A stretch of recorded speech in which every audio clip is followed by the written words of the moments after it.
Thank the Lord, we are blessed with a beautiful, beautiful, sunny and warm day. We've been blessed with so much rain for crops and all the other reasons we need rain, but thank the Lord it didn't rain today. So everybody be sure you've got a bottle of water in hand and keep sipping away and stay in the shade as much as you can. Although we have a couple of people standing by for first aid, we really don't want to give them any business. So keep some water handy. I'm Gerald Goodine, and I am very proud to say I'm Haley Goodine's second son. And I've been asked by Marvin to be the MC today, and although I didn't really want to, I could not say no after all the work and hours he's put into this.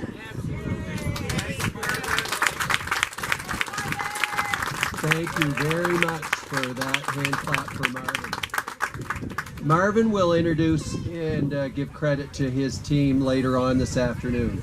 And I'm changing things up just very slightly, but you know what? We're going to have grace for the meal and also ask God's blessing on this day to start things off.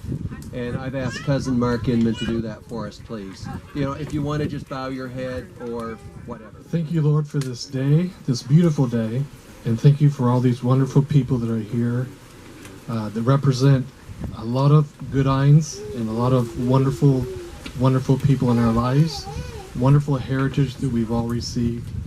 And Lord, we just ask your blessing and your favor upon this day. We ask your will be done in this day, and just thank you that all these wonderful families are together. Thank you for traveling mercies for all those who came from afar, and we just ask your blessing upon this day. We thank you for the food that we will partake later. Thank you for everyone who's contributed to that, and we just are thankful to be here. We're thankful just to be here with all of our wonderful family, and we ask you to bless it and be with us, and we ask this in the name of Jesus. Amen. I'm going to take a moment to introduce our loved seniors at the head table, which is the table right across the end of the tent at the end. And we'll go from left to right. Aunt Marita happens to be standing.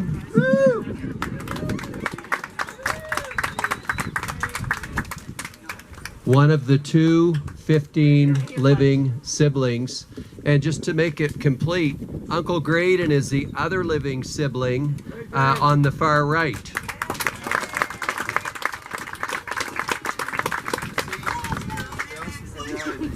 And his, oh, I'm sorry, you know what, there's 3. And Uncle Goodine's wife, Aunt Marie, is sitting right beside him. Yes.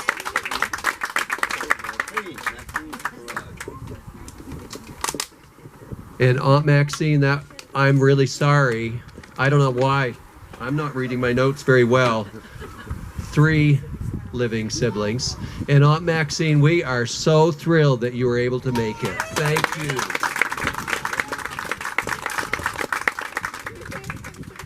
I think I've already been fired from my job.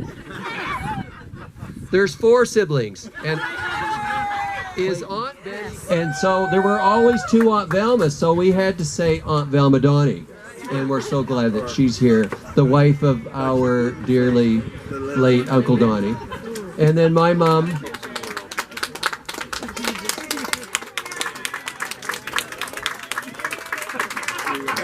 I'm not sure who the clapping is for, all the beautiful ladies, and my mom, Carolyn Goodine, Haley's wife.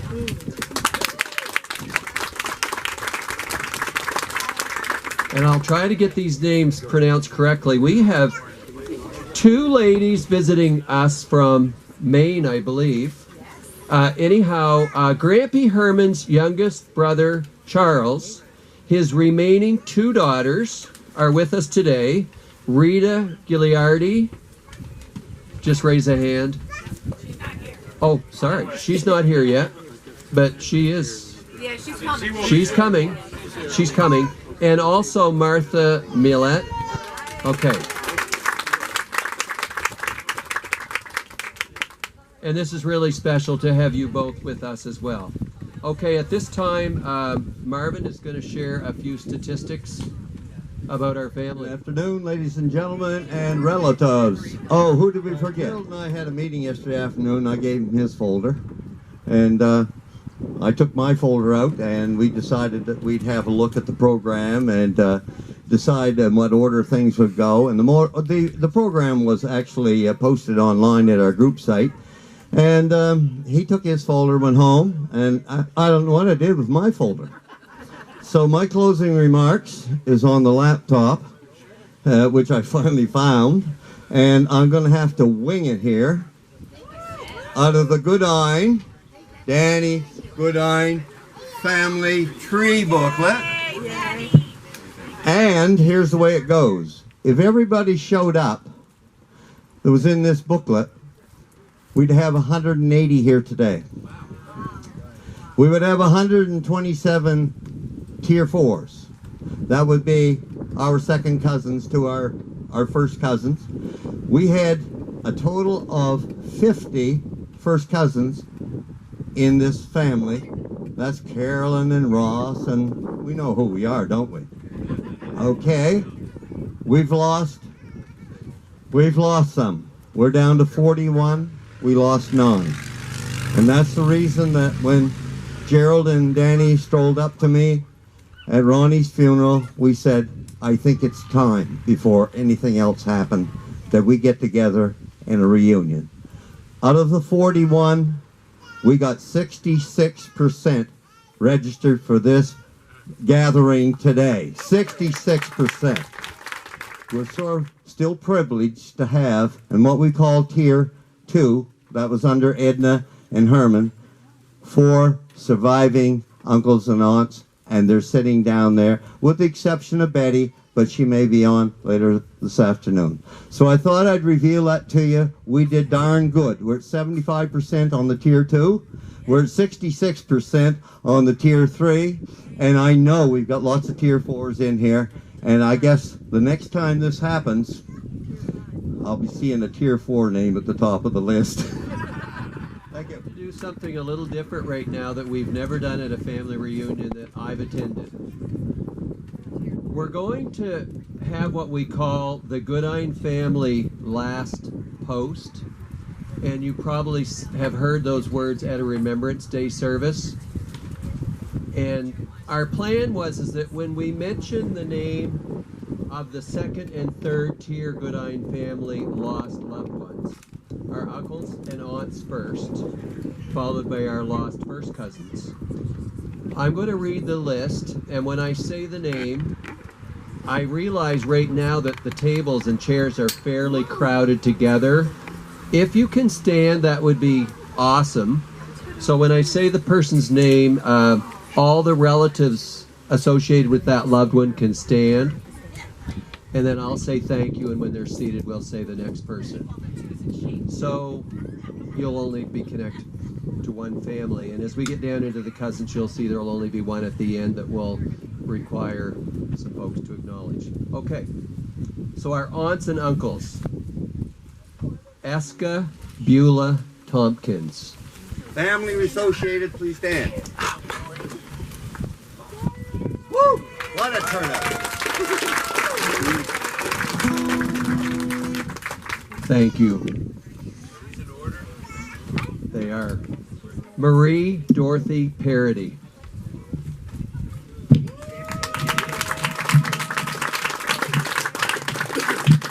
We're so glad to have you folks here. Clayton Herman Goodine.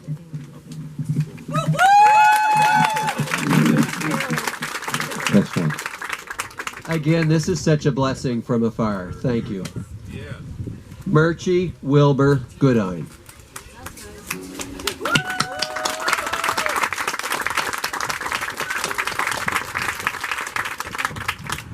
I want to clap, but the papers are flying. Glazier Harold Goodine.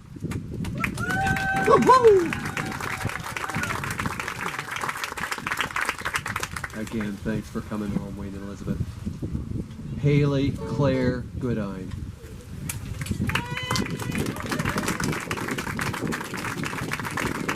Thank you. Gilbert Marvin Goodine.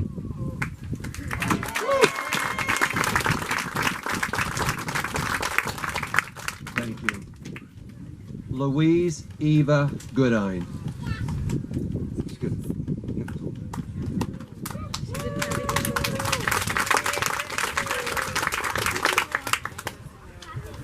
I know Kathy and Mark probably feel like grandchildren. Phyllis Natalie Longstaff. Woo! Woo!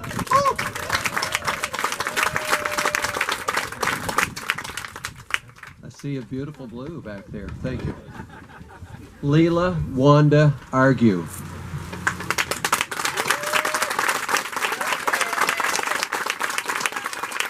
Again, thanks for coming from so far, Fletcher. Donald Glendon Goodine.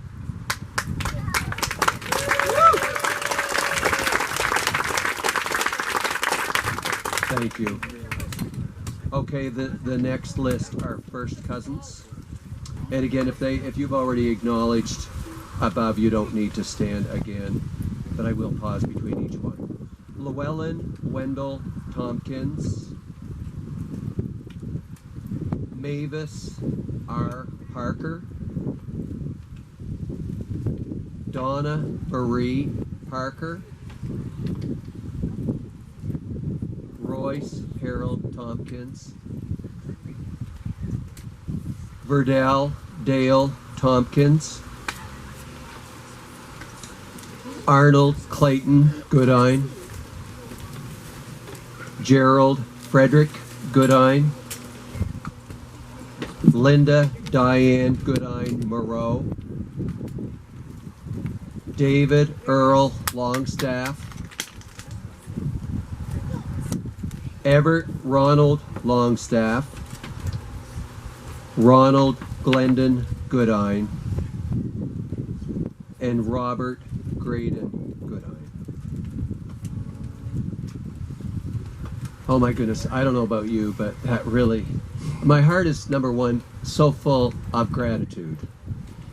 I mean, listen, we have got such an amazing heritage. That's right. That every one of these names that I've read just brings so many amazing, wonderful memories. And on that note, Marvin's going to play and sing a Chris Stapleton selection called Broken Halos.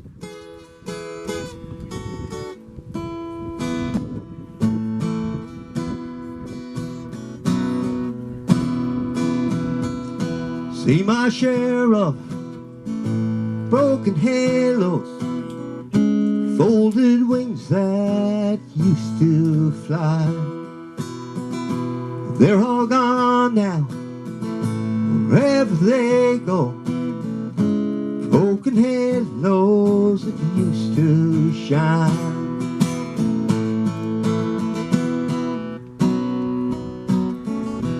Angels come down from the heavens just to help us on our way. First they teach us, then they leave us, find some other souls to save. Find some other souls to save. Seen my share of broken halos, folding wings that used to shine. They're all gone now, wherever they go. Folding wings that used to fly.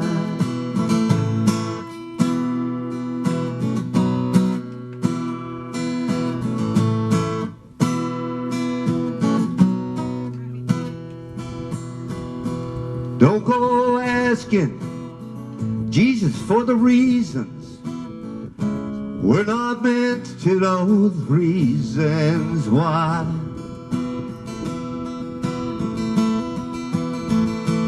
I have trouble with that when I get to that point. They all belong in the hereafter. Folded wings that used to fly. Seen my share of broken halos, folded wings that used to fly. They're all gone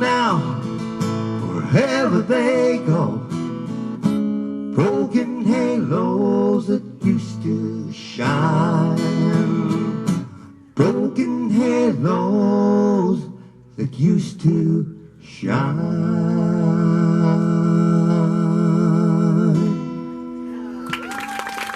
What was Herman Goodine's middle name? Michael. Well, put your hand up. Don't forget. Put this up. All right, we ain't got that one. Place your good eye. Okay. What was first cousin Buddy Goodine's given first name? Okay, Arnold. Yes. You know what? They are going to get harder.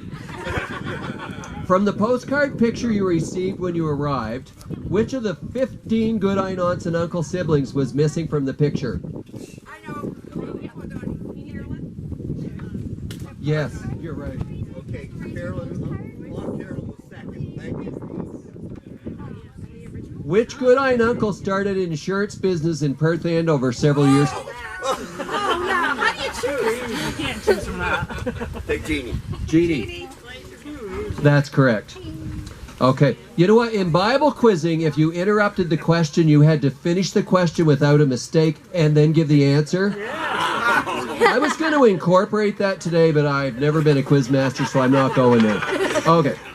What was the name of Eska Tompkins' firstborn? Annette. I got it. Oh, sorry. I participated. Yeah, You I give it to can. her. I saw it, but you're next. There you go. Number 2, Cody. Okay. Which Goodine first cousin became a veterinarian? That should go to somebody there. Who hasn't answered yet? Oh, yeah. Brother. My older brother, Gerald. I was going to delete that one, but hey, it was there. Which Goodine first cousin from Eska's family worked many years for the Department of Highways? Royce. Wait. You got it. Yes. Which Goodine first cousin started an early teaching career in Newfoundland with her husband? Wait, I don't know. That's correct. Oh, I forgot to say, if it's you that we're referring to, let somebody else guess it. But nobody's picked up on that yet anyway. Which Goodine aunt ran away from home to marry a harmonica-playing French man in Fort Fairfield, Maine? Cody. That's correct. Marie. Which Goodine male first cousin became an optometrist? Girls back there. Ruth. That's right. Mark. Okay, where are we here? Which Goodine uncle became a skilled and licensed crane operator and actually worked on building the fixed? You got to finish the question. Next question, Jones. Bridge going to Prince Edward Island. That's correct. And that was Uncle Greg. That's correct. He also worked in Fort McMurray, but I like the link. Which Goodine's aunt's second marriage was to a husband named Bill? That's correct. Who got it? Oh, Marie. We'll give one to Marie. I heard a whole choir. Which first cousin owned and operated a moving van company in Sault Ste. Marie, Ontario? Fred. That's right. Fred. You're up there. I won't know the other one. I don't know any of them. Is Jeannie here? Okay. Okay. Which first cousin married a Loring base flyboy and settled in Arkansas? What? Wayne got it. It was Avis. Okay, that was a family one, so. Okay. Which Goodine uncle had a talent for singing and yodeling and played his own guitar? Ruth. That's right. Uncle Jim. Now we know where it came from. All that talent we just heard. That's Keeping right. track of points, apparently. Which Goodine aunt was best renowned for her woodsman, marksmanship, and hunting? Got to finish the question. Aunt Louise. Hunting with all the other men. That was Aunt Louise. One of the only women. That's right. There was another word in the question which totally gave it away, and I left it out, and you still got it. Which Goodine first cousin gratefully prepared all the name tags for this reunion? Hey, Graydon got that one, Candace. That's right. Thank you for being here, Candace. Which Goodine married aunt was a nurse both at the Fort Fairfield and Perth hospitals and was to blame for at least 2 of us being born in the United States of America? Okay. Which Goodine aunt was first married to a medical doctor in St. John?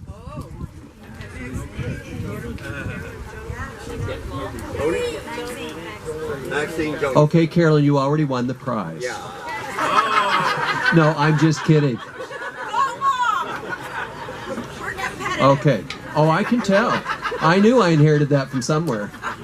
Which Goodine first cousin is renowned for his love of long beards and motorcycle riding?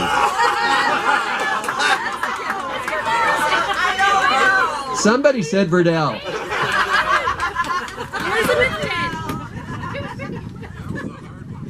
What was that? Listen, we can't see you well. Which Goodine first cousin married a Polish gentleman named Frank? Yeah, Graydon got it. That's right. Jody. Okay. Which Goodine first cousin served for the USA Army during the Korean War? That's right. Reggie again. I know. Which Goodine uncle married an Adams girl from the Upper Lerwick Road? Which one? Donnie? That's Got it correct, here? Uncle Donnie. She studied. She studied. Oh, here's a good one right here. Which Goodine aunt was the first to graduate with a high school diploma? Marita. No, but you answer. That's Right. correct. It was Aunt Layla. Which Goodine, and hey, you know what? That does deserve a hand clap.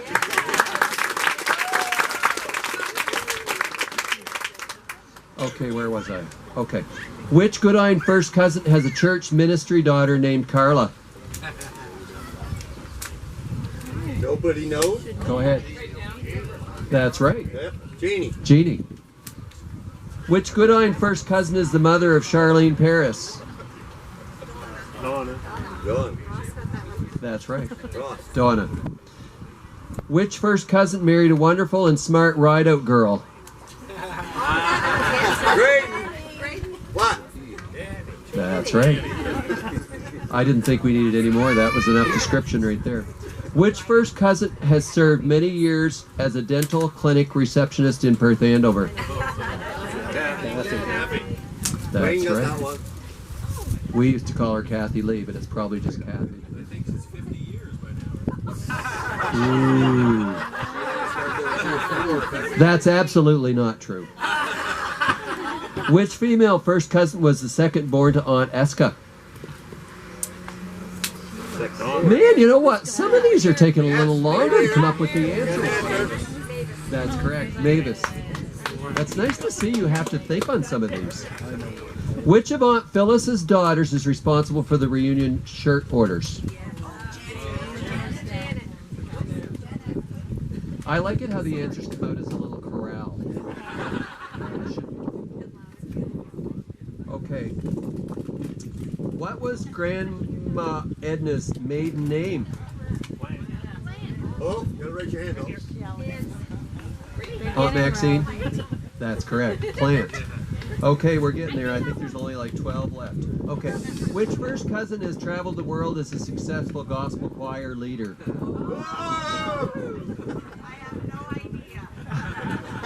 That's right.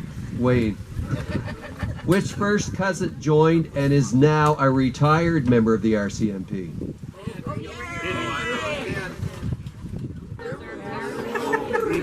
This is Aunt Maxine, and this is Uncle Graydon, and Candy, and Aunt Marie, and Aunt Carolyn, and Aunt Velma.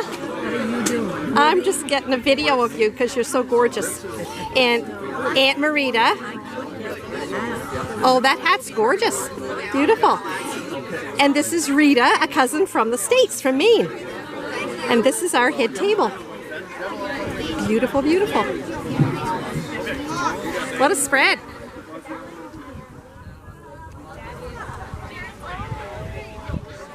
This is Marita's family.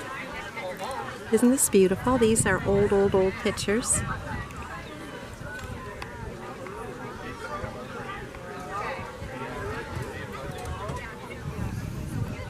Clayton Goodine family.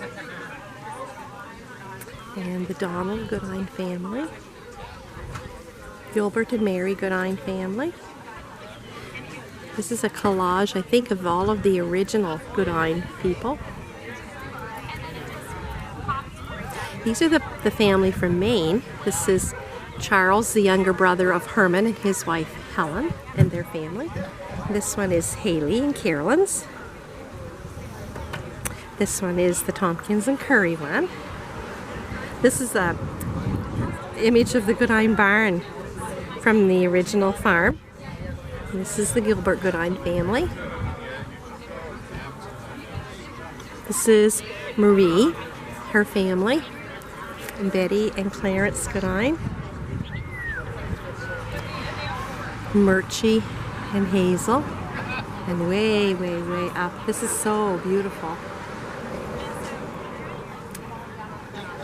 This is the Leela family. Leela Argy family. The Phyllis Goodine family. And the Glazier Goodine family. Beautiful, beautiful heritage. More family at the picnic tables. More family sitting here. Some in the pool.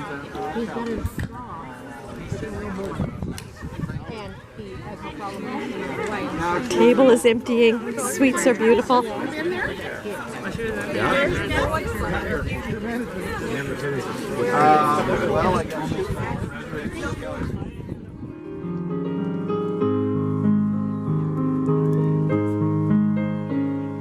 Jesse was a hard-working farmer.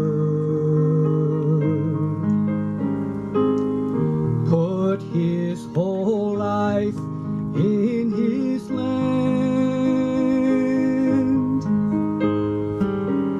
Paid his bills on Friday. Gave his tithe on Sunday. His word was as sure as his hand. Jesse wasn't much of a talker. He just did what he said he would do. He loved his wife and family, redefined what's manly as all that was faithful and true. And when he talked about heaven, when he talked about Jesus, there was glory in his eyes that could answer all your whys, open windows to your soul. When he talked about his family, when he talked about a journey, there was something in his feet, birthed a longing deep in me. When he talked about his own. Years have gone by since he left us. I landed a job and moved away. I left the straight and narrow to see how I would fare, where bright lights and excitement filled my days. But with all the sounds and the voices, another voice kept ringing in my ears. That sweet old testimony, it broke a heart so stony and called me across the miles and through the years. And when he talked about heaven, when he talked about Jesus, Jesus. There was glory in his eyes, could answer all your whys, open windows to your soul.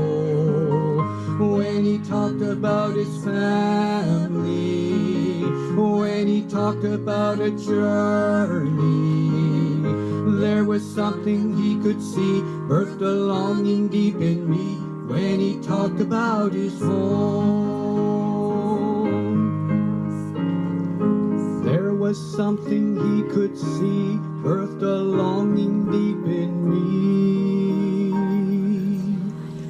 when he talked about his home.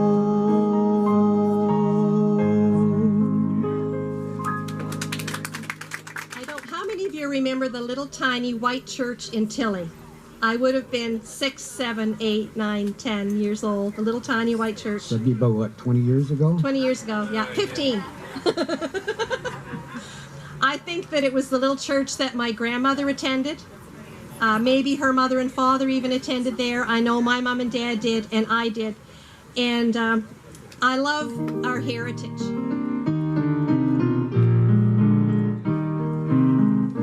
I recall in years gone by how the young and old would gather hand in hand in the little country church. We would line those wooden pews, lift our face toward the heavens, and the glory of the Lord fell on us like morning dew. We said, Jesus, Jesus, how I trust him, how I proved him more and more. How we worshiped and we sang, and how the music rang when we gathered in that little country church.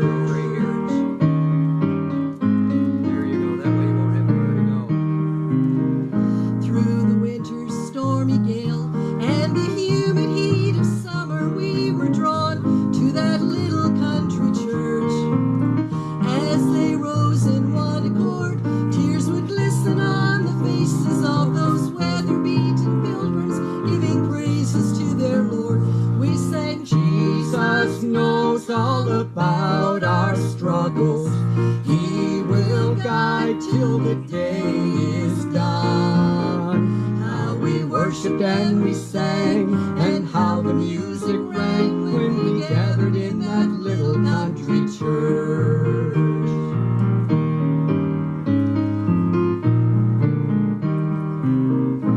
As a child I heard his call, I bowed at that tear-stained altar and found Jesus in that little country church. All my guilt he washed away, and the weight of sin was lifted. Now I'm standing on his promise, I will see him one sweet day. We sang, by and by, when the morning comes, when the saints of God are gathered home. How we worshiped and we sang, and how the music rang when we gathered in our little country church. Sing it with me, by and by.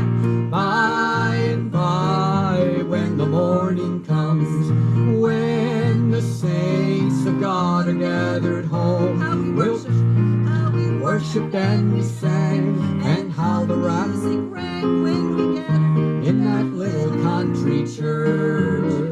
When we gathered in our little country church. Words cannot explain what this means to me. First of all, if you didn't know, and you would see these pictures floating around, I was the youngest of all these 15 kids. And growing up, it was really quite fun. I felt like I was getting kind of special treatment, even from Dad, who wasn't the loving type. He always, his theory was, and I remember him saying, you can't discipline kids and love them at the same time.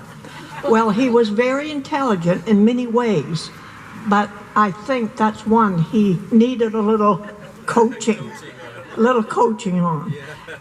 Anyway, we've had just an innumerable number of family get-togethers locally, almost globally. And my sister Leela came back from the West with her little family. She was so lonesome out there. She said, if I ever get back to New Brunswick, we're going to celebrate. And we did. She started these family get-togethers. And then when she got beyond the ability or the capacity where they lived to do it, we built a patio on the side of our garage, and I wish I had kept track, but I didn't. But I'm sure it's in the minds of everyone here that got to sit under the roof, and we have pictures to back it up. And I went out on the my porch a couple days ago to sit down and shell some peas. Jeannie and I just had our nails done, so I had to put rubber gloves on to shell these peas for supper. But I sat there, the work all got done, and it was such a beautiful day. And boy, did the memories start rolling. It was just like a video. And songs would come to me that we sang, and I'm so thankful that we missed out on a lot of things, which was probably to our benefit. But I'm so thankful that somewhere along the line there was some music notes scattered in with our DNA, and I'm just so thankful. And now we're reaping the rewards of those, and had nothing to do with it, but from those two people, I remember Dad saying someone would bring him, they'd take instruments in for a bill. And Dad, I remember him bringing a violin home and saying, that the kids would say, who's that for? He said, it's for whoever learns to play it first. And guess who it was? You. No, I don't play a violin. Uncle Gib. No, Murchie. Murchie was the one that learned to play it, so he inherited that violin. And that's how some of those things came about, just out of nowhere. There was no money to buy.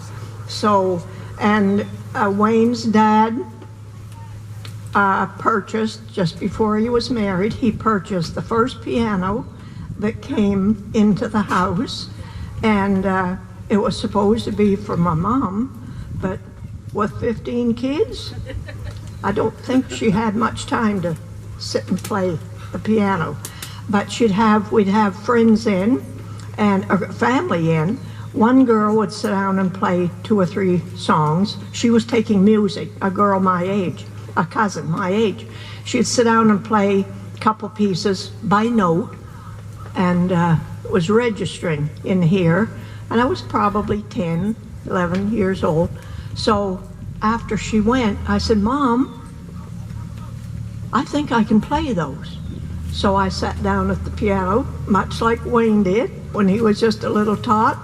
I picked out the tune of those same pieces that she played by note. And that's the root system that was planted within us. And I'm just so thankful, so thankful. So we weren't all fortunate as a couple of our musicians that we inherited the professional way of singing, but hey, it's all music and it's just so therapeutic. I can't tell you what it's done for me.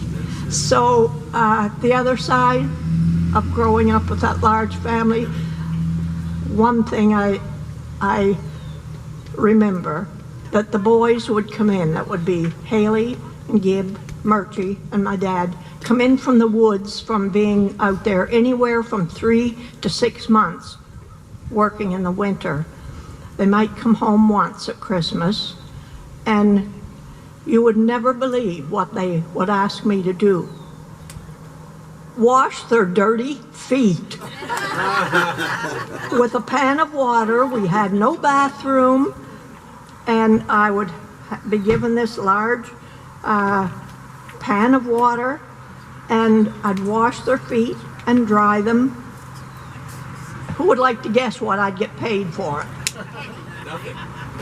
Oh yeah, I wouldn't do it for nothing. No, it was more better than that. It was 10 cents. I only got a penny for it. You probably. Yeah, Joan lived with us for a time while her mom was sick. And just growing up, those memories just rolled through my head yesterday, and then this coming up, and I had to go in the house and tell Jeannie, I'm overwhelmed with memories today, and it's never left. I just so happy that the few white heads among us lived to see this one more gathering. And I think without a doubt this might be one of the biggest. But anyway, it's what it is, and I couldn't add or say one thing more to make it any better. Just so happy and love every one of you, and if I haven't got to hug you yet, I'll be floating around, and we'll be here to the end. So thanks.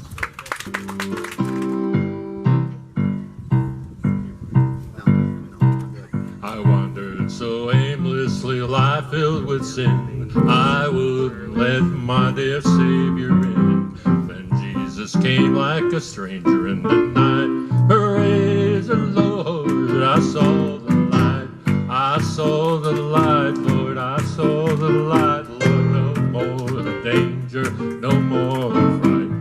Now I'm so happy, no sorrows in sight. Praise the Lord, I saw the light. I saw the light, Lord, I saw the light, Lord. No more darkness, no more light. Now I'm so happy, no sorrow in sight. Praise the Lord, I saw. Take it away.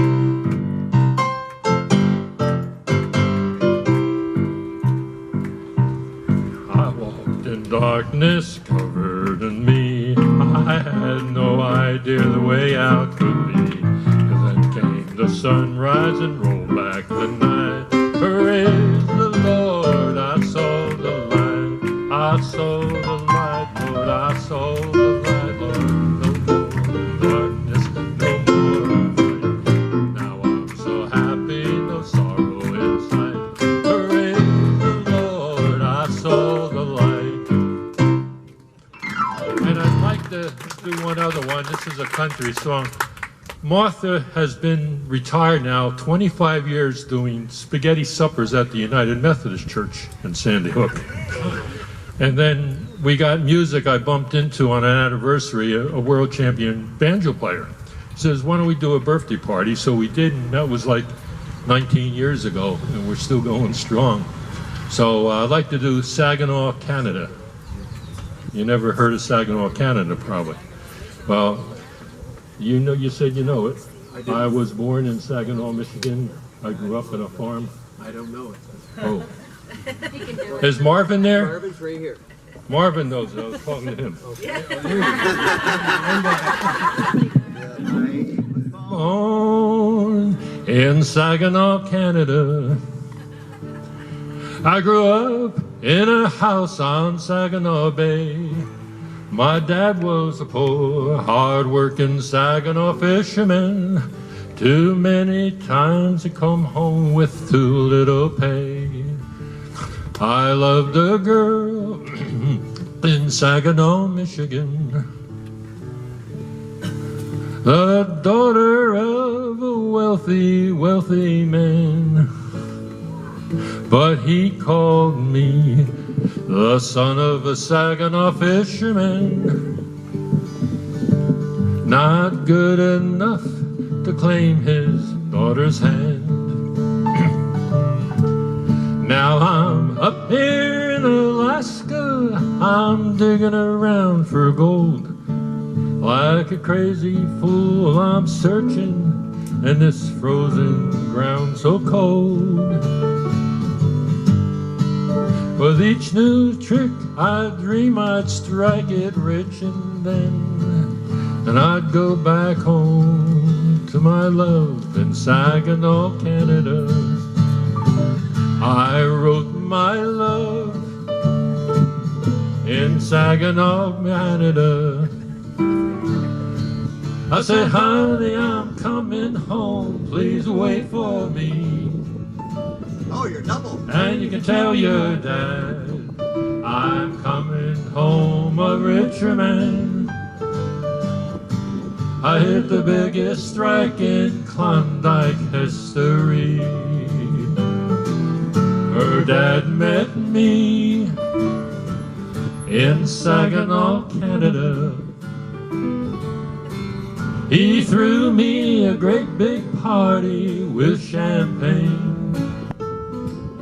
And he said, son, you're a wise, young, ambitious man. Will you sell your father-in-law your Klondike claim? Now he's up there in Alaska, digging around for gold. Like a crazy fool, he's searching for the gold I never found. And nobody else in town is really missing him, not the least of all the newlyweds of Saginaw, Michigan. We're the happiest couple in Saginaw, Michigan. Thank you. Okay, here we go. Marty, hear from Marty. Way to go, Marty.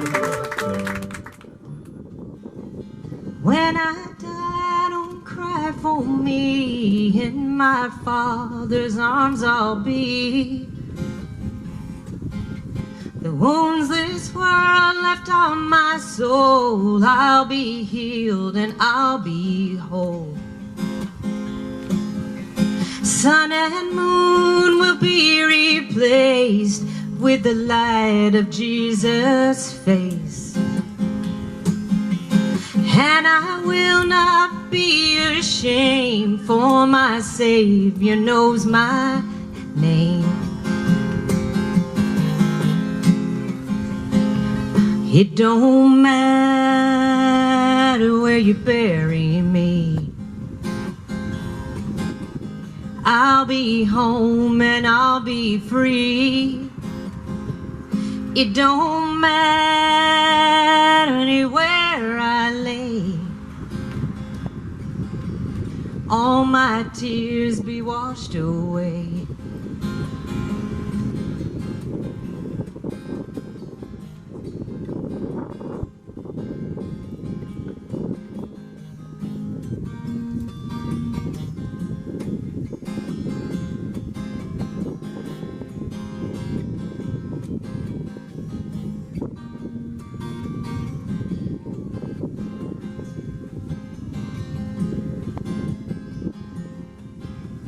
Gold and silver blind the eye, temporary riches lie. And come and eat from heaven's store, come and drink and thirst no more. So weep not for me, my friends, when my time below does end. For my life belongs to Him who will raise the dead again. It don't matter where you bury me, 'cause I'll be home and I'll be free. It don't matter anywhere I lay, all my tears be washed away. All my tears be washed away. Anybody know Lucinda Williams? Well, she says, I think I lost it. Well, let me know if you come across it. Let me know if I let it fall along a back road somewhere. Money can't replace it, and no memory can erase it, and I'll never find another one to compare. Give me some love to fill me up. Give me some time. Give me some stuff. Give me some kind. Give me some kind of reason, 'cause natural is better. Are you heavy enough to make me stay? I feel like I'm getting blown away. I thought I was in heaven. I was only dreaming. I think I lost it. Well, let me know if you come across it. Let me know if you let it fall along a back road somewhere. Money can't replace it, and no memory can erase it, and I'll never find another one to compare.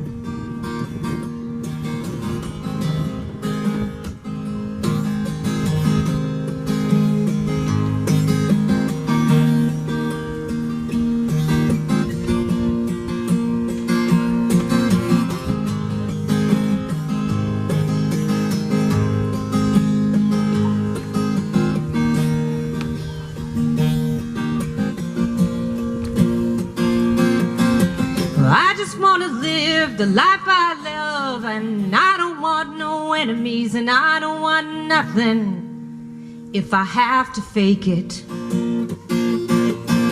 I never take nothing, don't belong to me, and everything's paid for, but nothing's free. And if I give you my heart, will you promise not to break it? 'Cause I think I lost it. Well, let me know if you come across it. Let me know if I let it fall along a back road somewhere. Money can't replace it, and no memory can erase it, and I'll never find another one to compare. No, I'll never find another one to compare. Thank you. So happy to be here. And I want to first show my love and respect to our parents for the hard work they had to do in raising 15 of us. This hay time is a very special time, and inasmuch as this reunion is in haying time, I have several little referrals I'd like to make about hay time. Dad was a very hard working man, and I could, even as a young person, couldn't understand why he chose to wear Stanfield underwear all through the summer. And he claimed that they absorbed the perspiration, sweat it was back then, and it was always amusing because stopping to think,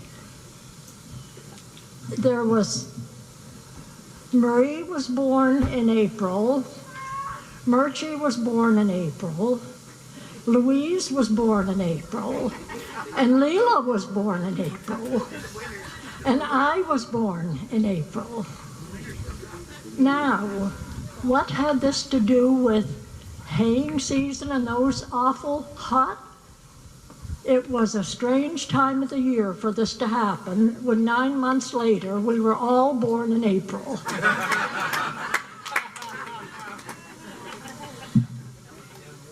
And another happy story, I always felt that Dad hired a man to help in haying season. And it seemed like some strange things that happened at this time of the year. Leela and I were sharing our bedroom. I always sat up with my mother, whom I loved very dearly. If she was knitting, I was knitting. If she was writing to some of the older girls, I was writing along with her. And it came time to go to bed, which Leila did. Came time for me to go to bed. I went and I crawled in the same bed. Now, I didn't say that this was a bed that Leila and I had been sharing. So what do you think happened? I go to bed and I crawl in with the hired man. I don't know what time Leila woke up, came downstairs and said, "Mom, where's Maxine?" Oh, Mom said, "Didn't anybody tell her that you weren't sleeping in the same bed?" So they had to come, and I don't know how they got me out of bed, whether he actually woke up or not, but he didn't admit he did. But the worst thing of all was the next morning, who do you think had the lovely story to tell at the breakfast table? To embarrass me that I had gone to bed with the hired man. It was not funny at the time. And you know, Dad, he was a gentle soul, but Marita was right. He had some very strong opinions. And before he became a Christian, he went down to Uncle John's every Saturday night, and they used to play cards, and I think they had a little bottle. I was never sure what was in it, but they had an outing on Saturday nights. And Dad, I don't know whether it was before the party or after, but he'd always put that little bottle out in the barn where nobody seemed to know where it was. Well, Betty was always dragging some kids around, looking after them, and so she brought Tommy LaFrance up this day, and of course, I don't know why Tommy was allowed out in the barn, but he went out in the barn and he found this little bottle. Well, what do you think most kids would do? He drank it. Well, he was carried into the house. And my mother, I could never forget that. She was so upset. While we ate supper, he was laid out on the floor on a mattress. Oh, my goodness. And he did not know anything that was going on. Well, the time came when Tommy had to go home. And I don't really recall, I think Betty was one, but I think somebody else went, and they were threatened that Oliver, Tommy's father, had to know what happened to Tommy. And of course, Oliver was a happy sort of guy, and he said, "What happened to you up there, Tommy?" Tommy says, "I drank all the wine."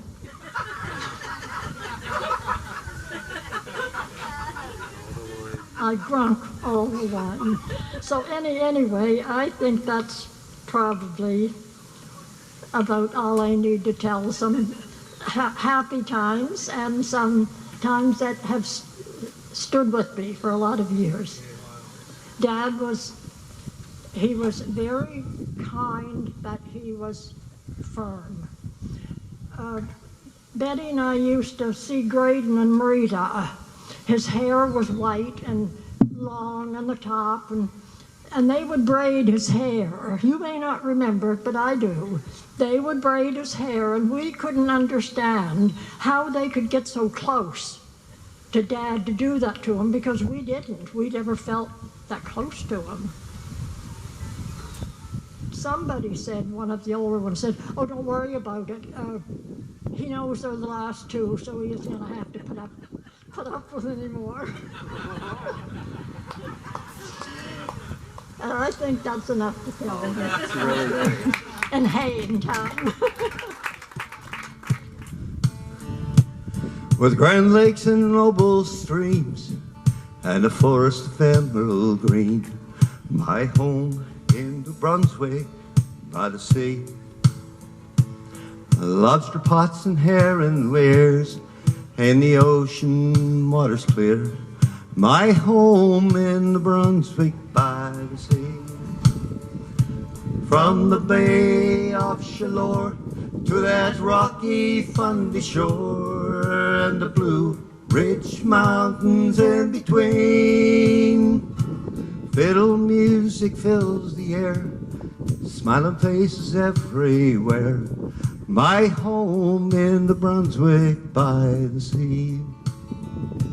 Tides and waves that brought the shores, little harbors and their wharves.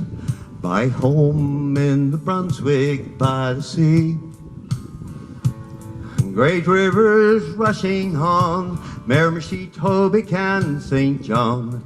My home in the Brunswick by the sea. From the bay of Chaleur to that rocky Fundy shore and those blue ridge mountains in between. Fiddle music fills the air, smiling faces everywhere. My home in the Brunswick by the sea. Any New Brunswickers here today? Let's hear it. Let's hear it. Any Goodines here today? Let's hear it. Perfect. Made my day.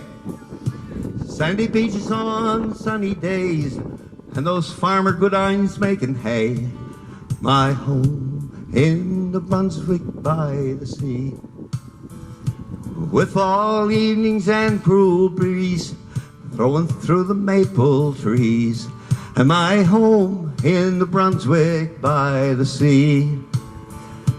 From the bay of Chaleur to that rocky Fundy shore and that blue ridge mountains in between. Fiddle music fills the air, smiling faces everywhere.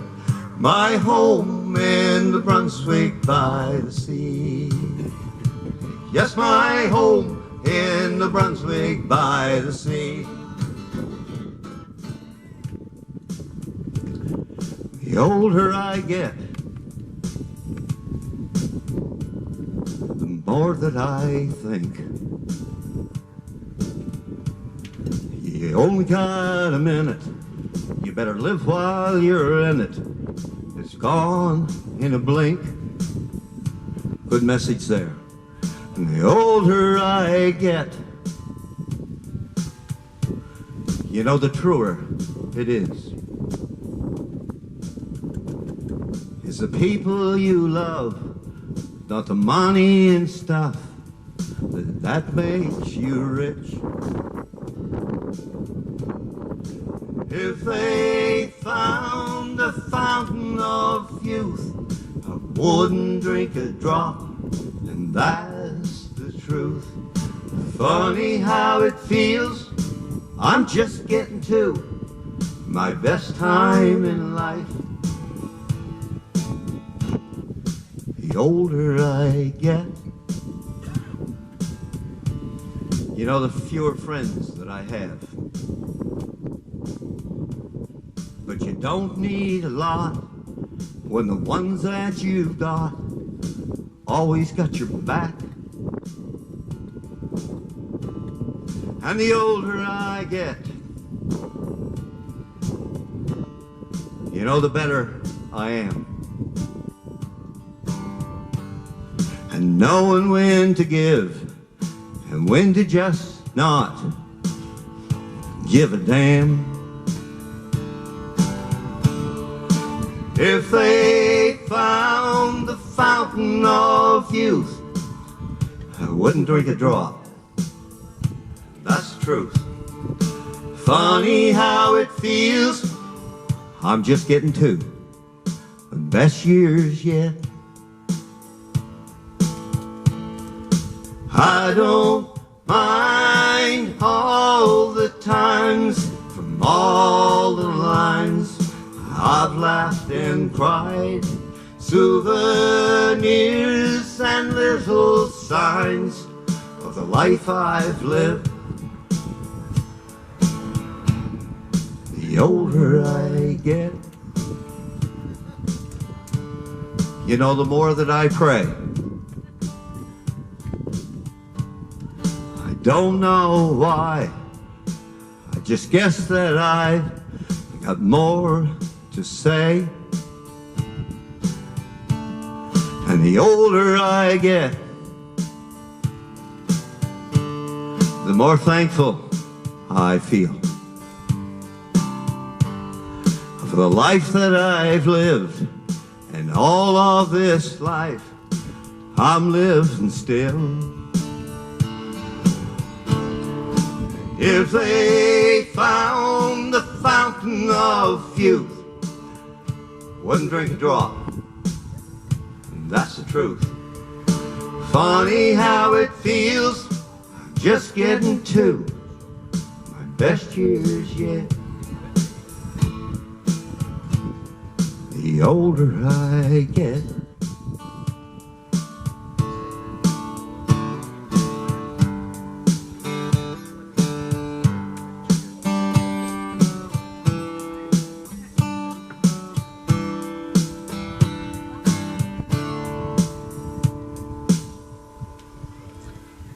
Don't everybody run, I'm not gonna sing.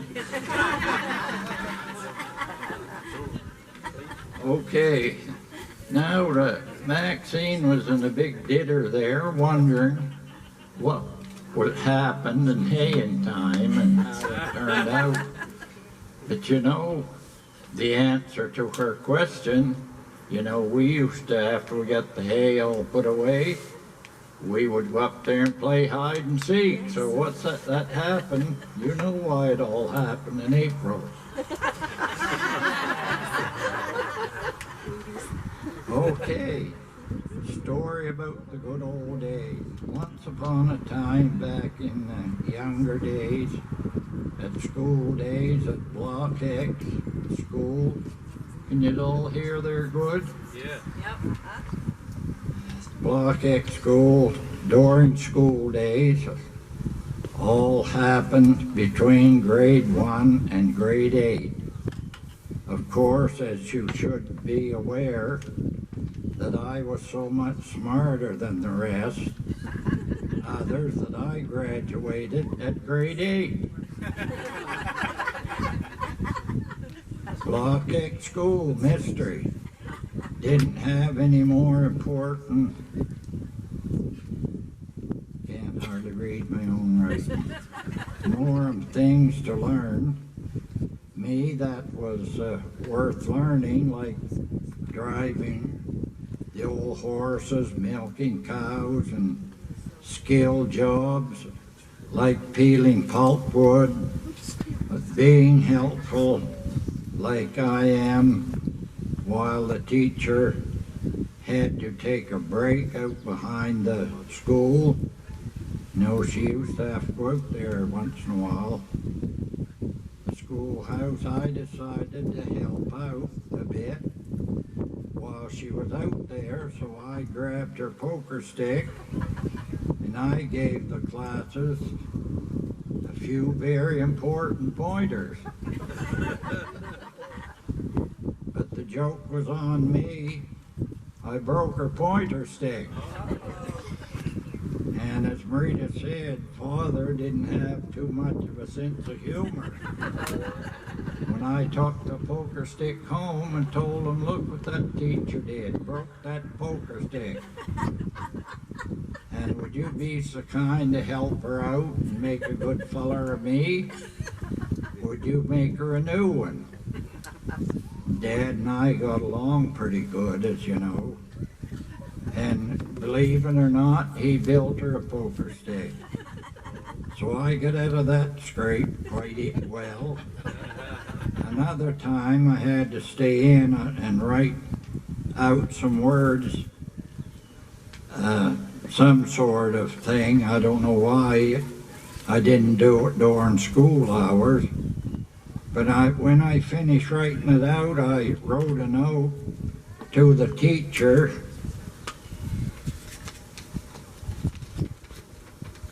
And guess what it said? I took it up to her, gave her the note, she read it, and on the note, I love you.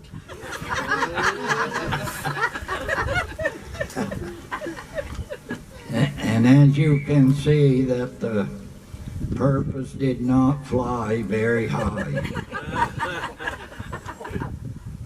Sitting on the next phrase of my life, Marita already got a hold of me, or ahead of me rather, and told you about Tommy LaFrance. But she didn't tell it all, and there was a little bit left in the bottle, and Donnie, you know, he was my advisor. He was older than I was, so he suggested that we try the same method on the old rooster. He looked quite sad that day, so we kind of give him a little help there to cheer him up there. And the first thing you know, he took to crowing and crowing and crowing, and then at last he fell over. He crashed right there in the dooryard.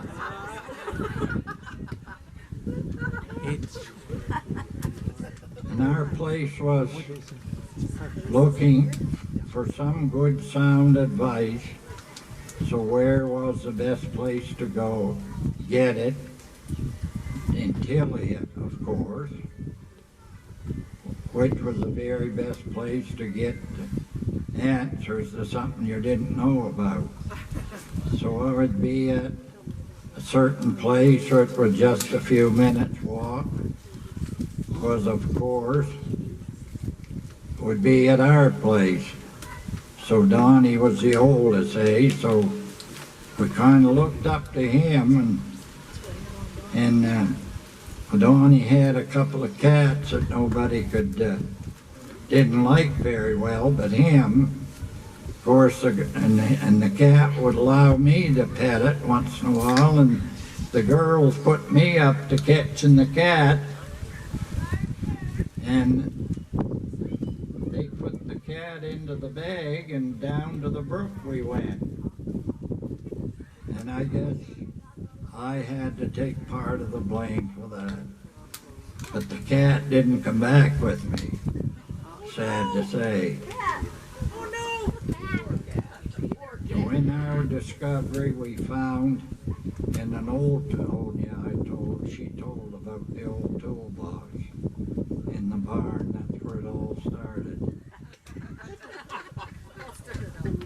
Yeah, somebody asked Tommy when he come around there what happened to him. He laughed and grinned. I got ground. Poor old Tommy. So we were scared to death to take him home for fear we'd get the shotgun or something. But poor old Oliver, he took pity on us. Now I got to read down past that.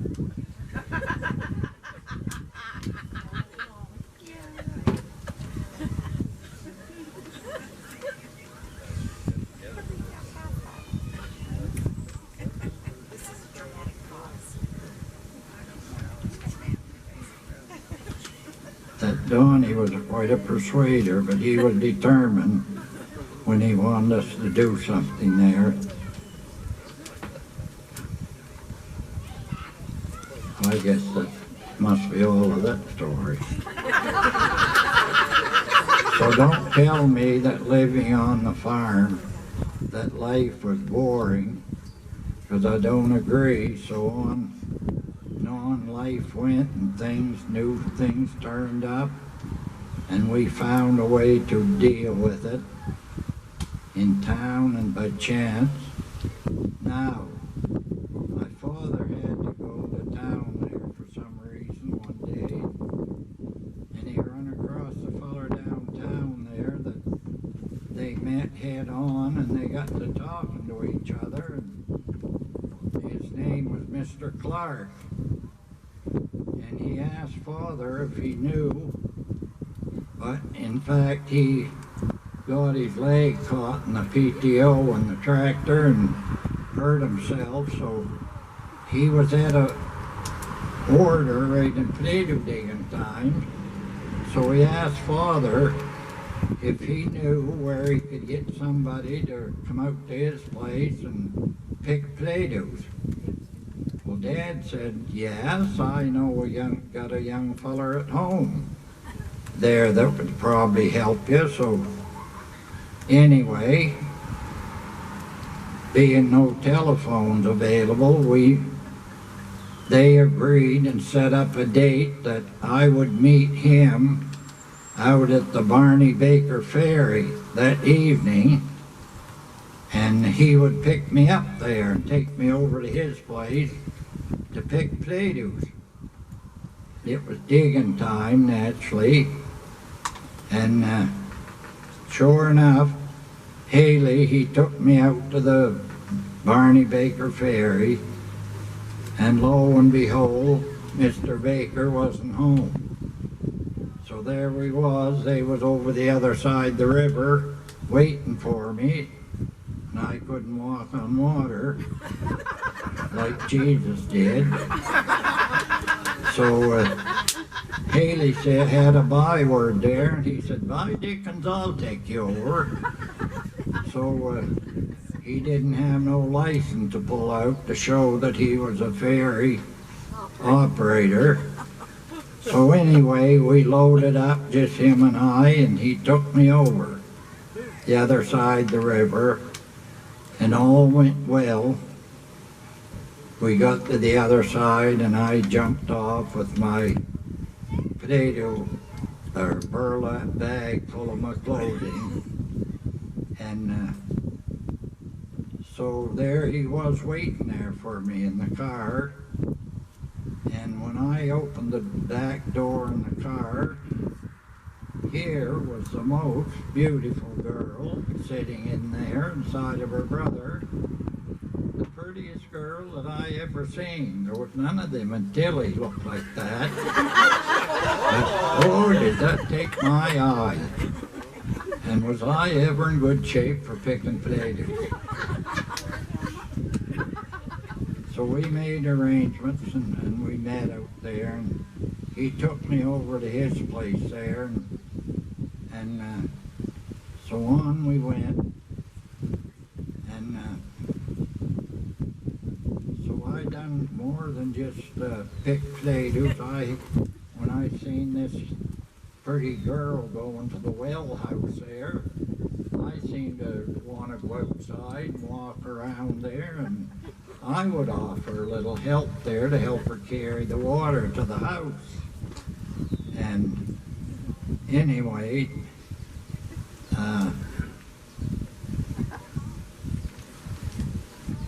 I gotta bypass some of this here. Well, I know. You know what it's like, you can't tell everything. Trying to get a screen this a little bit now, but the crowd is so big. Tell us! Bring a little on us. So detailed. They're calling for details. Calling for details. But anyway, the wife wasn't working in the house there, and he put her on the digger. She would dig down. It's funny, it didn't happen only in my end of the section. She'd come down there and go to turn the tractor around, and the PTO would fly apart.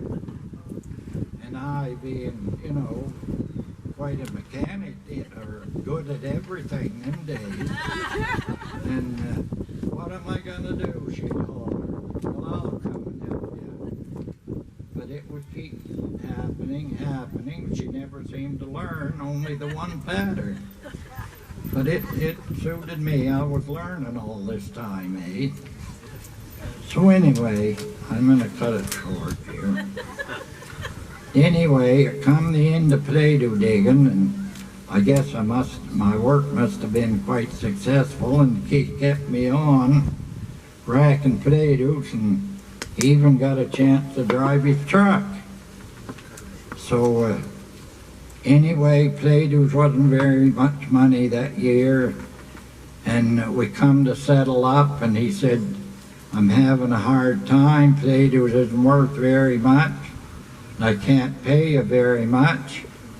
And him and I took a little walk up to the barn there, and we finally settled on a deal that I wasn't interested in taking the potatoes, because the potatoes wouldn't keep you warm when you get cold in the nights at home. So, you know what happened there. Well, you ended up taking the daughter instead of the potatoes. I think I got the best deal because she worked out all right. In fact, she's still sitting over there today. I guess that's all. And besides, I want to thank all you folks for coming. And I'm so glad to meet all you folks, like Martha up there, for instance. And I haven't met Rita yet, but I'm heading straight over there, Rita. Just hang in there. And I'm so glad you all could come. And it's been a pleasure, and I'm sure everybody will give you a big welcome. Thank you all. Because he'd be marching probably a little bit that time, and he always gave me a penny, and I was so excited about that. So Marita, you did really well. I found that the Goodines were always a bunch of jokers. My dad, he was one of them, and he was telling us one day that when he was born, his name on the Goodine genealogy, it says his name is Murchie Wilbur. And he said, well, when he was born, Granny had actually named him Murchie Gilbert. And he said, but she was running out of names by the time that Uncle Gib was born, so they traded names. He said he took the name, Gib took the name Gilbert, and he ended up with Wilbur. So that's all I had to say about that. But my grandfather, I loved him. I stayed there for a year with him when I was 5 because Dad was in the military. My mom wasn't well.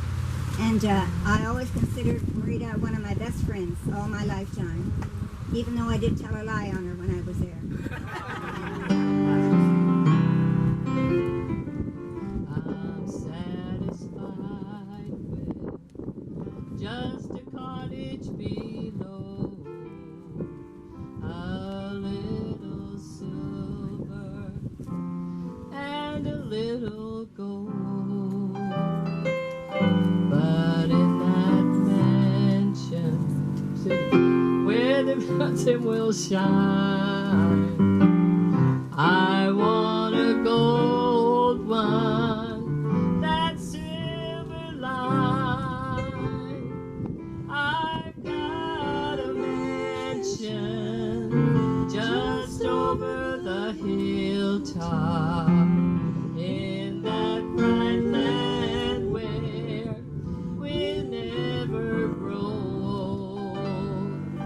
And someday yonder we will never more wander, but walk the streets that are pure as gold.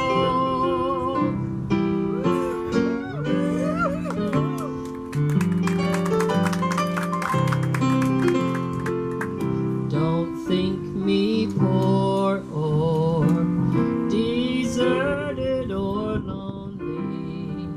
I'm not discouraged. I'm heaven bound. I'm just a pilgrim in search of a city. I want a mansion, a harp and a crown. I've got a mansion just over the hilltop, in that bright land where we'll never grow old. And someday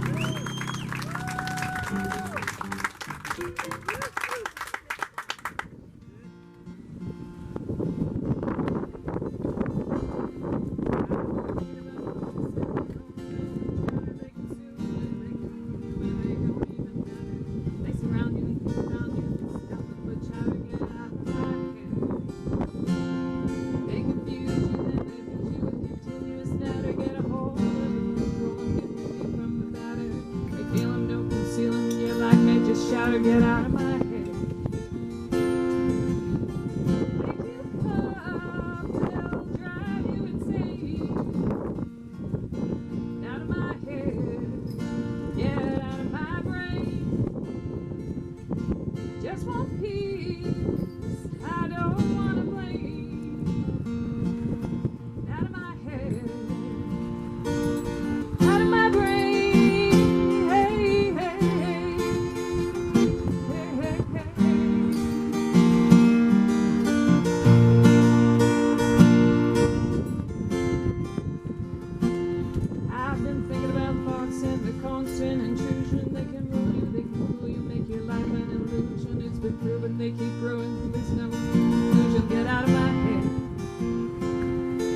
Choose them, wanna lose them, dump the pollution, get a hold of them, control them, it's the only solution. Reveal them, don't conceal them, no substitution, get out of my head.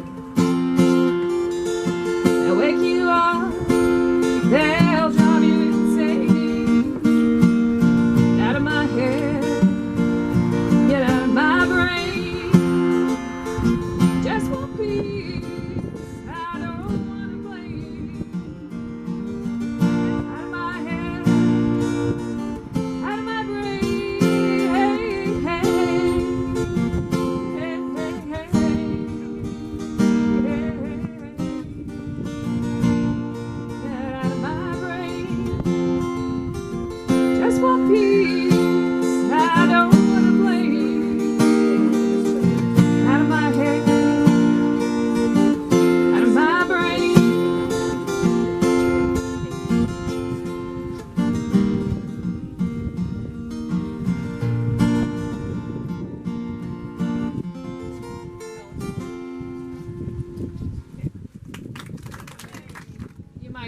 Be able to relate to or would have heard along the way. My mom had 13 kids in her family growing up, and then she had 10 of us, and let's just say there was lots of rags that were passed down through the years. This is the Dolly Parton song. Back through the years I go wandering once again,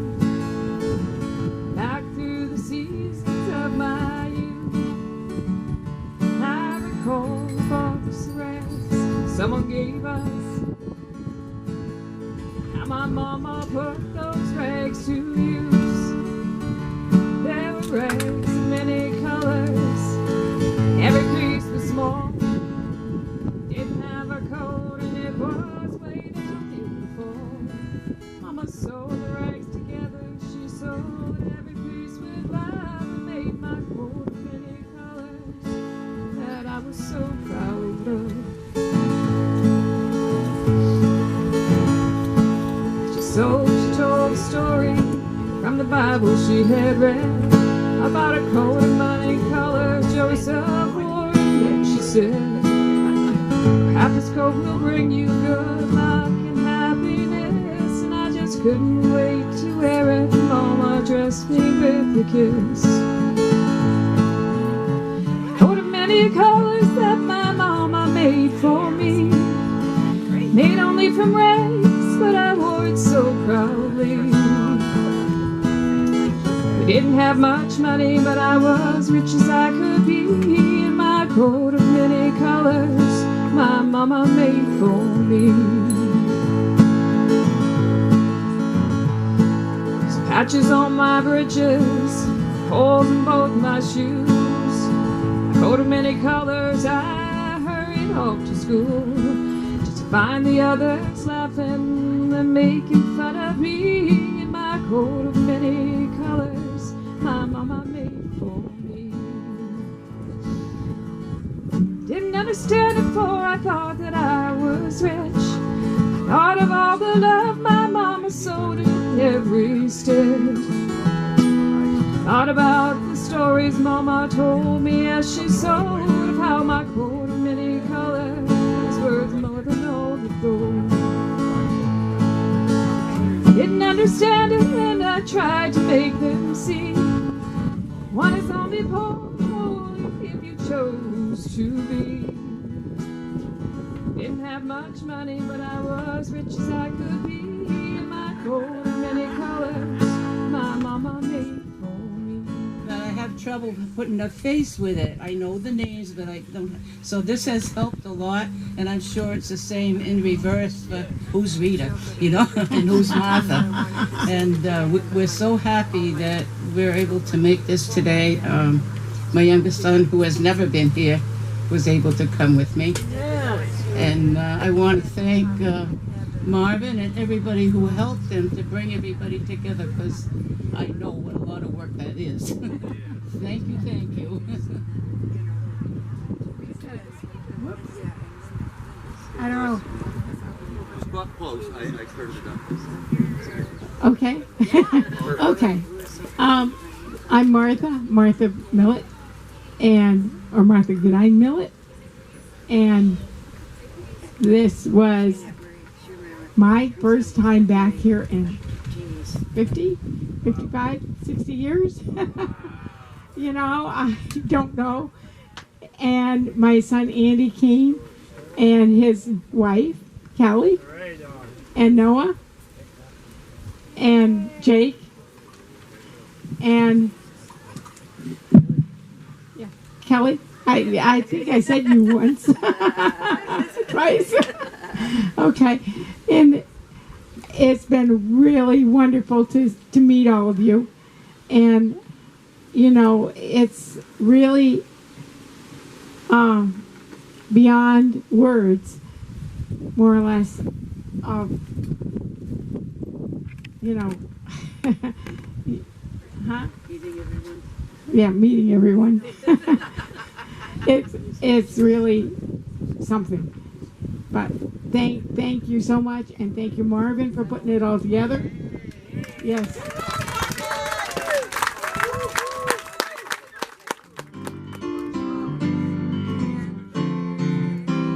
And I will give you glory, and I'll give you praise. I will lift my hands, and my voice I'll raise, just to give you glory, and to give you praise. You are Lord of everything, and you are the King of kings. I will give you all the glory and praise. Help us sing it. I will give you glory, and I'll give you praise. I will lift my hands, and my voice I'll raise, just to give you glory, and to give you praise. You are Lord of everything, and you are the King of kings.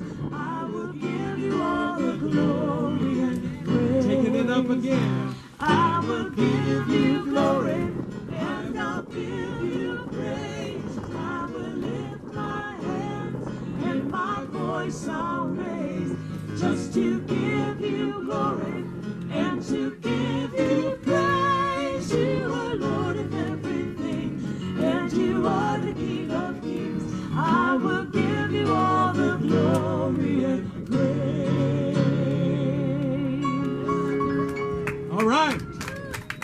There were lots of disappointment that I face from day to day.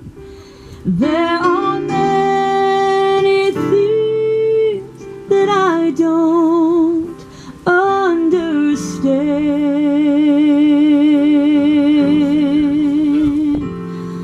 but there's one thought that cheers me as I travel on my way. I have this promise, He will guide me I hold to his hand.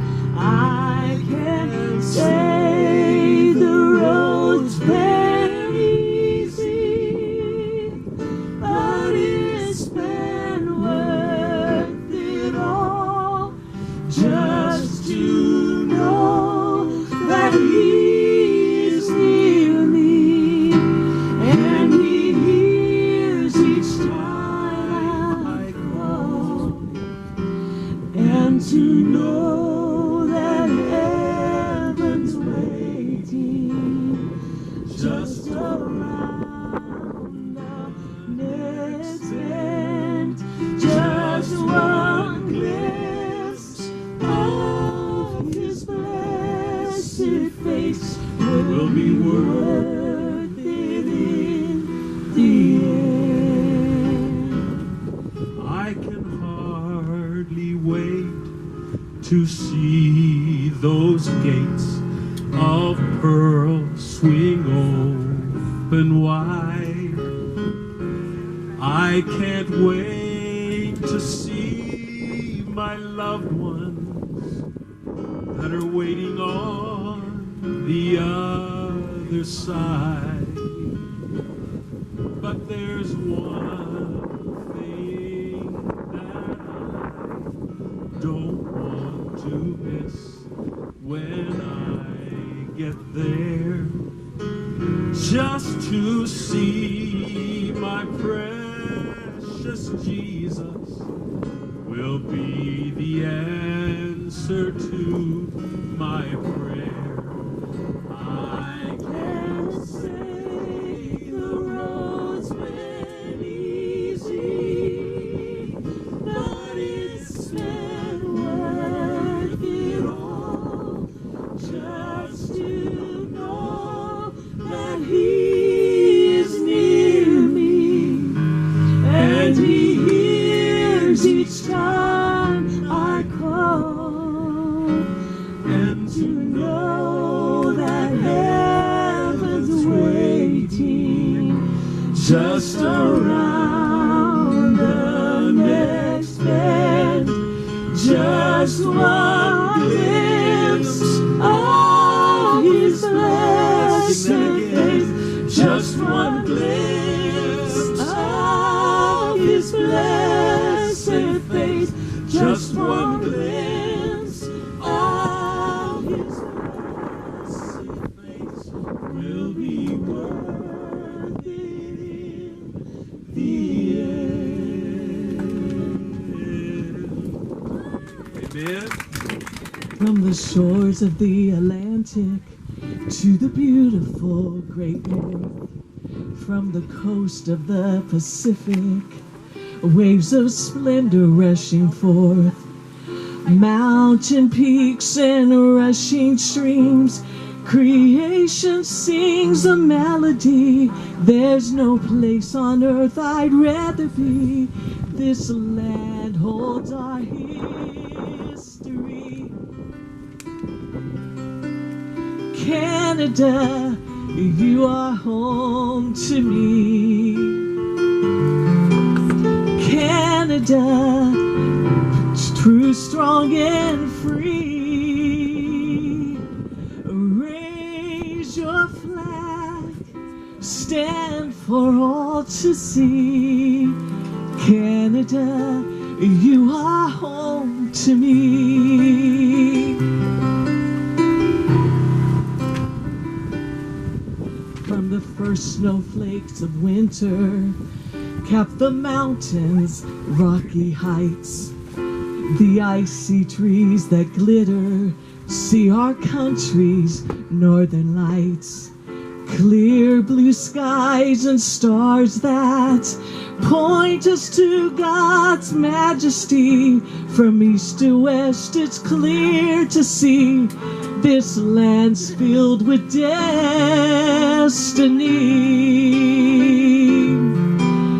Canada, you are home to me.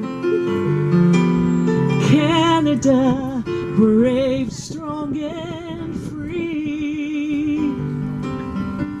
Raise your flag and stand for all to see.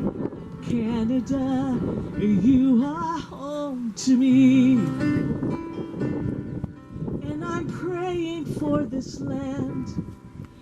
I'm praying truth will stand. God, keep our land. We are praying, God, keep our land.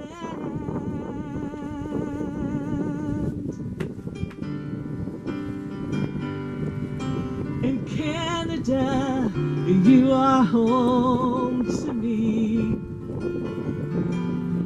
Canada, brave, strong, and free. Wave your flag and stand for all to see. Canada, you are home to me. Canada, you are home to me. Herman and Edna had no way to know we would meet here today, one stop in the road. No way to know how days of farming and wading through snow, Edna cooking their meals and keeping the house warm, the values within would pass along to be farmers and business, and girls going to school, and even one flew. I don't know what that means. No idea 15 would bring us together, meeting old and new. Goodine means family for me and for you. Let's gather today, let's laugh, let's cry, say hello and goodbye. Most of all, say I love you to cousins far and wide.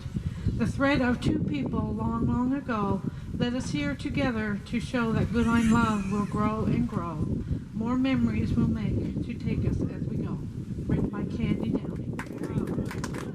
All right, dear uncles, aunts, first, second, third cousins, nephews, nieces, brothers, sisters, children, grand and great-grandchildren. And in conversation today, we found out that there's tier 6 here. We have some tier 6. Imagine, we're tier 3. There's tier 6 family and relatives here. And also, I'd like to address our newfound relatives from the Charles Goodine family. I'm glad we chose to let you come. It's been perfect. You know, what a special time we've had in these last few hours and days, and the food, the laughter, the music, and the reminiscing, and you'll see it all through, and we'll probably see lots of it after. And it's all been wonderful. We'll hold these memories in our hearts for years to come. We love and value each one of you.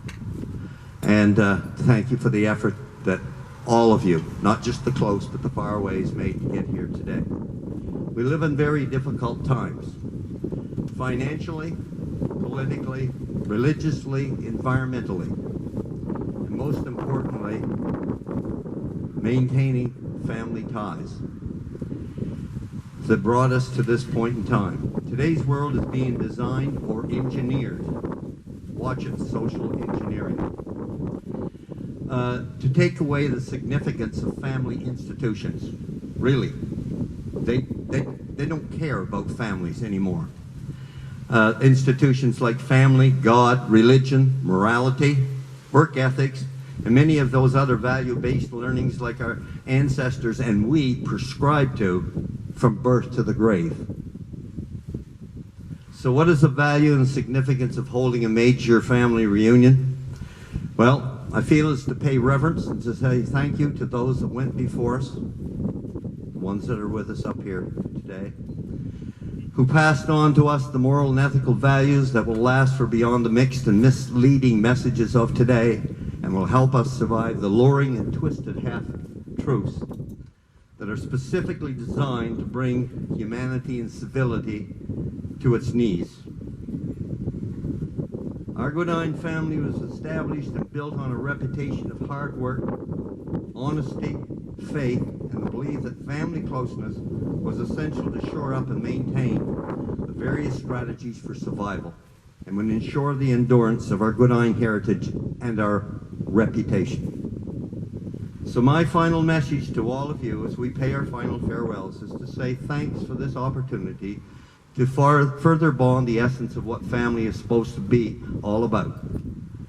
Go forth and spread the word, maintain the essential contacts of family, ignore the temptations that are meant to secularize and divide family institutions, and finally be thankful that you were born to such an honorable, caring, and loving family. I want to personally thank the efforts of our reunion committee, which included Charlene Paris, Verdell Goodine, Danny Goodine, and myself for their patience, their contributions, and perseverance working with me.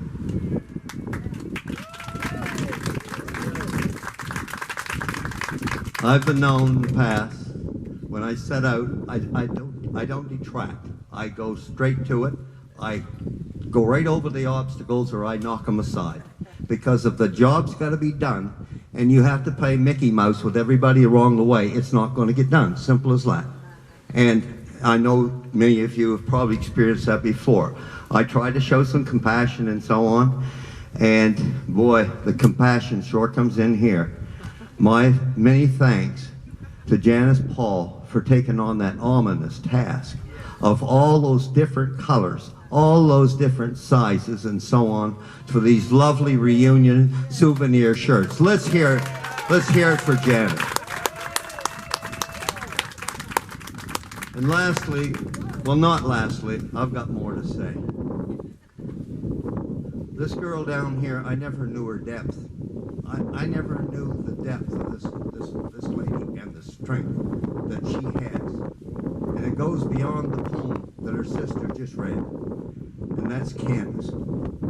Candace, it just simply amazed me, in spite of her condition, lying in a hospital in St. John, was able to put all of that together. And not only the farm hanging and stuff over there, but her contributions to the family pictures and whatever else. And look, nobody gets a job done like this without a lot of help. And I didn't even have to ask her. I didn't delegate to her. She offered. And she was one of the few. I did have some minor ones. And the people that picked up the tables and the chairs and so on and delivered them here, it's more than a one-man job. And I want to thank Gerald and Verdell and Blair, yes, thank you, for helping me get that done. And those on site, oh yes, I'm sorry, Roger, and Roger as well, Candy's brother.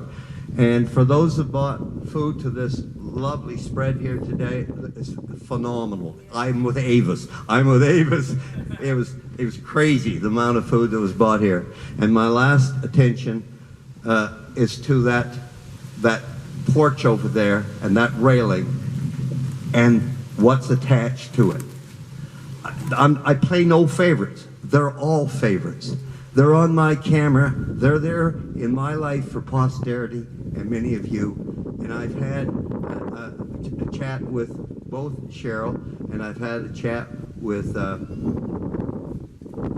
Annette, who is going to compile them into some sort of large package and submit it to our group site.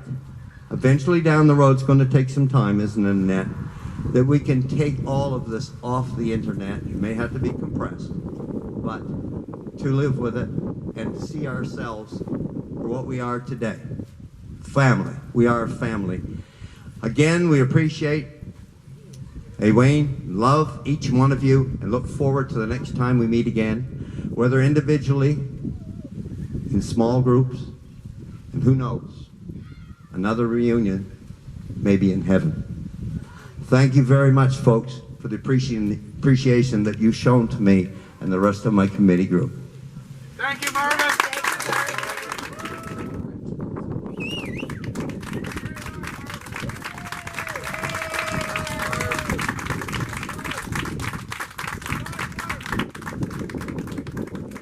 You know, thank you very much. I didn't need this. what I needed was a turnout like we got today. Because if this had been a rainy day and people backing out, it would have been all for naught. And we were blessed. I'm sure we were blessed. Thank you very much. Annette's wishes that we do the song called Will a Circle Be Unbroken? And we are the circle of family. And I'd like Wayne and to come up. I'd like Angie to come up. Mark can come up. We would like to have Pat come up. Any of the individual singers who were up here before. And we're going to I'm going to pass you all out the lyrics. I found the file, remember? And we're going to each take turns sending a verse, and when we get to the chorus, guess what? We're all coming in. Need a lead, so he's going to lead in. I'm going to do the first verse, then we're going to start here, and work our way around. Well, I was standing by the window, yeah, on one cold and cloudy day. Well, I saw that person coming just to carry my mother away. Will a circle be unbroken? By and by, Lord, by and by, there's a better home awaiting in the sky, Lord, in the sky.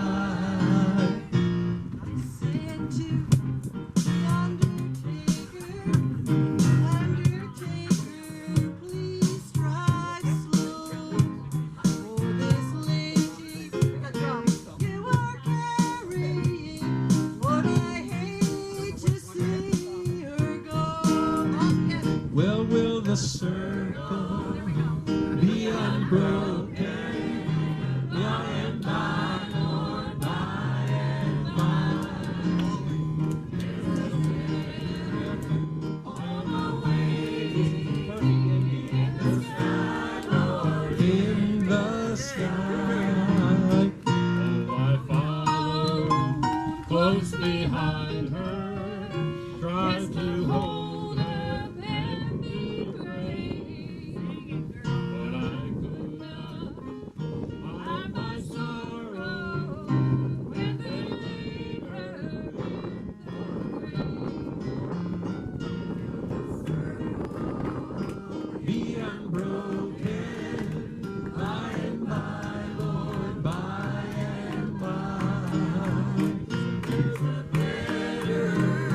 Home awaiting in the sky, Lord, in the sky. I went back home, the home was lonesome, since my mother, she was gone. All my brothers and sisters crying, what a home so sad and alone.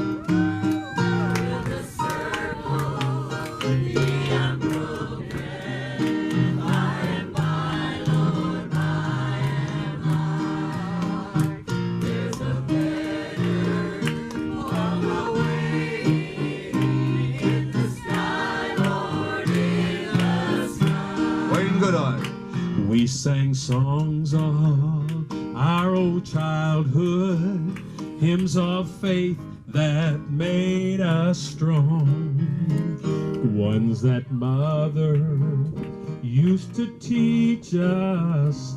Hear the angels sing along. Everybody, will the circle be unbroken? By and by, Lord, by and by, there's a better home awaiting in the sky, Lord. One more time, do it again. Will the circle be unbroken? By and by, Lord, by and by, there's a better home awaiting in the sky, Lord.